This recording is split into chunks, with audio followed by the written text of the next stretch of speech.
Et aujourd'hui, on va parler de vol ou de piratage. Et on va voir pourquoi tout le monde n'est pas logé à la même enseigne quand on parle de jeux vidéo. Allez, bienvenue.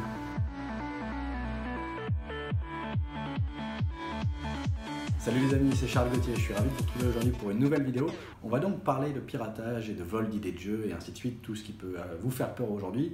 Tout simplement parce que lors de l'atelier live que j'ai animé pendant les fêtes entre Noël et Nouvel An, quelques questions sont venues sur ce sujet et donc je vais apporter quelques précisions, j'ai fait quelques recherches là-dessus. Mais avant de commencer, si tu n'as jamais vu mes vidéos, je t'invite tout simplement à cliquer sur le bouton rouge sous la vidéo pour t'abonner à la chaîne et n'oublie pas d'activer la cloche des notifications parce que je poste en moyenne entre 3 et 4 vidéos par semaine pour te donner des conseils, te partager mon expérience et t'aider à devenir libre et indépendant en vivant de ta passion pour la création de jeux. Du coup, piratage, vol d'idées, où est-ce qu'on en est un petit peu dans l'industrie des jeux vidéo aujourd'hui? C'est un gros problème, évidemment. Personne n'aime se faire pirater son jeu ou ne pas gagner d'argent sur son jeu parce qu'on le vole complètement. Beaucoup de gens volent. Mais je pense que vous et moi, on l'a déjà fait également par le passé et on le fait peut-être toujours aujourd'hui. Je pense que la plupart des gens qui ont un ordi, qui se servent de leur ordi tous les jours, ont déjà piraté des choses, que ce soit une musique, un MP3, un film, quoi que ce soit, peut-être un jeu même.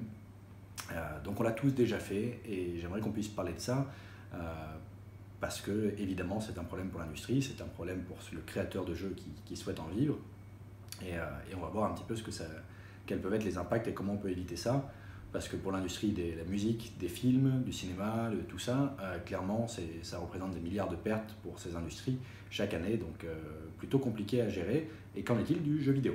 Et bien là, on va devoir séparer un petit peu la catégorie jeux vidéo selon les plateformes, si c'est jeux d'ordinateur, PC, si c'est jeux console ou si c'est jeux de plateforme mobile, sur l'App Store et sur Play Store par exemple.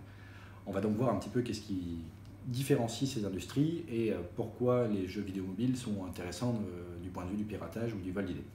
Alors tu le sais, je suis quelqu'un de plutôt positif, donc même le piratage, j'ai tendance à le regarder avec un regard d'acceptation plutôt que d'avoir un regard de haine et compagnie, parce que je considère que la plupart des gens qui piratent n'auraient certainement pas acheté le jeu, le film, la musique qu'ils vont pirater, et que du coup c'est pas vraiment une perte d'argent, et je le vois peut-être même plus comme un côté opportunité d'obtenir de la pub gratuite, même si je suis contre ça évidemment. Mais voilà, j'essaie de pas me bloquer dans ma manière d'avancer dans mon industrie pour éviter d'être complètement coincé et de me brider psychologiquement sur mon envie de passer à l'action, de créer des jeux, de faire ci, de faire ça, tout simplement parce que j'aurais peur qu'on pique mes idées ou je ne sais quoi. Voilà, donc j'essaie d'être plutôt optimiste là-dessus et de ne pas vraiment en tenir compte. Et je vais t'expliquer également pourquoi je pense que j'ai plutôt raison de ne pas trop en tenir compte sur le marché des jeux vidéo mobiles. Mais avant d'entrer plus en détail sur les explications de tout ça, on va peut-être déjà voir comment on peut au moins prévenir les piratages, comment on peut minimiser les risques ou voire l'empêcher complètement. Et pour ça, il y a quelques solutions qui existent. Il y a des outils de type DRM, Digital Rights Management, qui en français se traduit par GDN, Gestion numérique des restrictions, ou encore MTP, Mesures techniques de protection. Bon, je ne sais pas trop vraiment ce que ça veut dire. Personnellement, moi, je ne m'en suis pas occupé, tout simplement parce que ça va beaucoup plus servir à des jeux PC ou des jeux consoles plutôt qu'à des jeux mobiles. Mais je vais venir juste après, je vais vous expliquer, c'est en lien avec le business model. Il y a également en France l'agence de protection des programmes, le site mapreuve.com, il y a les sociétés d'auteurs, donc la SCAM, la SACD et la SNAC. Bon, il y en a d'autres également, je ne vais pas toutes les citer. Globalement, ça permet de protéger un peu le code source des logiciels et ça permet d'éviter d'avoir des copies frauduleuses ou illégales de certains jeux.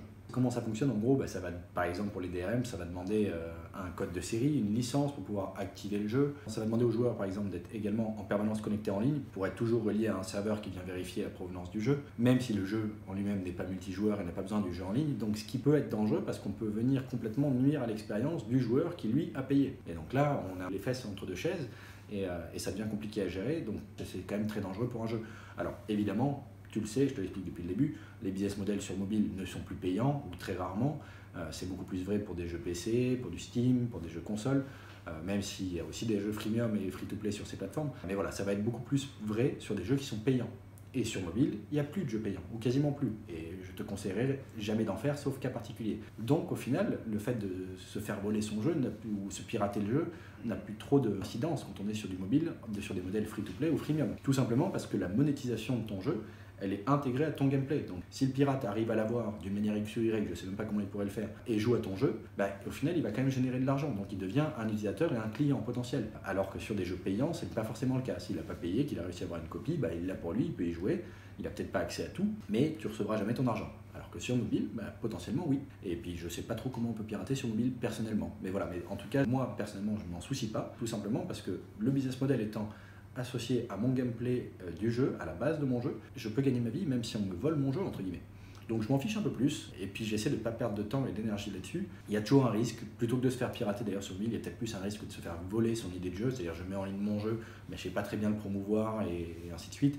Mais le gameplay a quand même du potentiel, quelqu'un qui lui sait le promouvoir sera peut-être susceptible de prendre ton idée ou de s'en inspirer très fortement pour faire un jeu qui lui aura beaucoup de téléchargements et pourra connaître une vraie réussite. Donc c'est dangereux aussi, mais là-dessus il n'y a pas vraiment moyen de se protéger, c'est de l'inspiration, on s'inspire tous des uns des autres. Si tu protèges ton code source, quelqu'un peut faire ton jeu en utilisant un autre code, sa technique à lui, sa structure à lui, et arriver au même résultat final, donc c'est quand même assez compliqué à protéger. Donc je pense qu'il vaut plutôt réfléchir à trouver une solution pour monétiser le cas des pirates d'une manière X ou Y, directe ou indirecte. Et sur mobile, la question ne se posera pas trop. C'est pour ça que je te fais cette vidéo, c'était pour te rassurer sur le fait que, voilà, sur mobile, ne te fais pas trop de soucis, fonce, concentre-toi sur ton gameplay, concentre-toi sur créer de la valeur, une belle expérience utilisateur pour ton joueur, plutôt que d'essayer de tout protéger, de perdre du temps et une énergie folle à protéger ton code source, à mettre en place des systèmes qui seraient susceptibles d'éviter les piratages.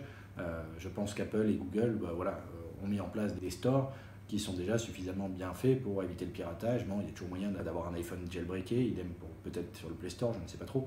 Mais voilà, pour moi, je considère que c'est pas trop grave. Donc, si j'avais un conseil à te donner, c'est tout simplement de te concentrer sur ta passion, créer des jeux, te concentrer à créer des jeux qui donnent une vraie bonne expérience aux joueurs, quelque chose de fun, quelque chose de sexy, quelque chose d'intuitif. C'est ça qui te permettra de réussir. C'est pas de te protéger du X ou Y voleur ou pirate qui va te permettre de réussir. Donc, ne t'inquiète pas pour ça. C'est pas ta priorité, et tant que tu fais des jeux sur mobile, clairement tu devrais peut-être même pas t'y intéresser. Moi, c'était des questions que je m'étais posées aussi au départ, mais tu vois, en 2-3 ans, je me suis jamais plus renseigné là-dessus, plus intéressé, tout simplement parce qu'on fait des jeux qui sont des casual games, des hyper casual games. Si quelqu'un veut nous voler notre idée et nous la copier, un bon développeur sera capable de le faire assez facilement et à sa manière. Donc il n'y a pas vraiment de moyen de protéger.